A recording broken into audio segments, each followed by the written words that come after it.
Il voit des gens qui sont plus grands que lui des milliers de fois. Afal Piken, Ali Paul Bedato Mizeklal. Il ne faut pas qu'il tombe dans sa tête à cause de ça, qu'il se démoralise à cause de ça.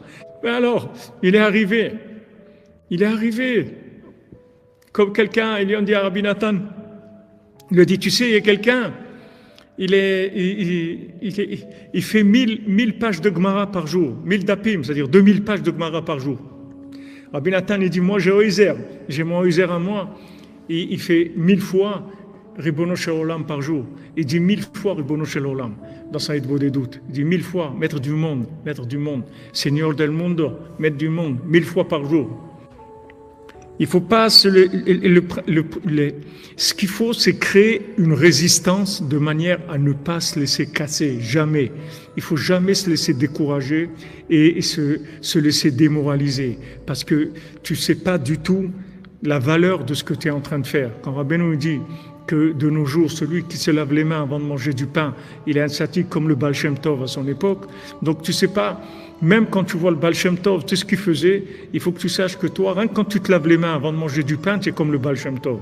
Alors quand tu fais un tikkun haklali, tu fais une bodedout, et tu te lèves à Chatzot, et tu viens au Man, et tu étudies un peu, et tu pries un peu, tu fais de la tzedaka, mais où tu es? Tu fais partie des plus grandes tzadikim qu'il y a jamais eu dans le monde.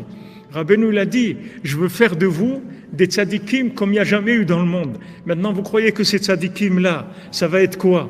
Ça va être des gens qui vont être plus grands que le Baal Shem Tov dans le côté extérieur du Baal Shem Tov, qui vont faire des miracles, qui vont se déplacer par des schémotes de Kabbalah, qui vont monter dans le ciel, qui vont aller voir le Mashiach, qui vont revenir. C'est pas ça.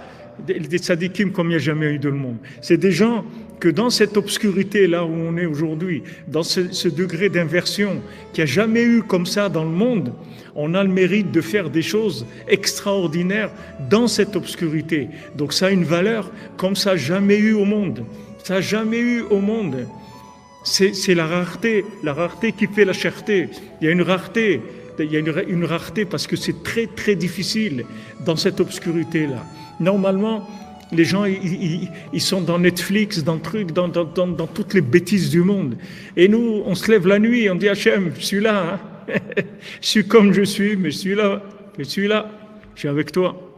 Voilà, on fait Sipurim Asiot, on fait Torah de Rabbeinu, on vient à Ouman, on fait Tikkun HaKlali, on étudie, on fait ce qu'on peut. Regarde, dans cette obscurité-là, mais ça a une valeur extraordinaire. C'est une valeur extraordinaire. C'est des plus grands niveaux qu'il n'y ait jamais eu dans le monde.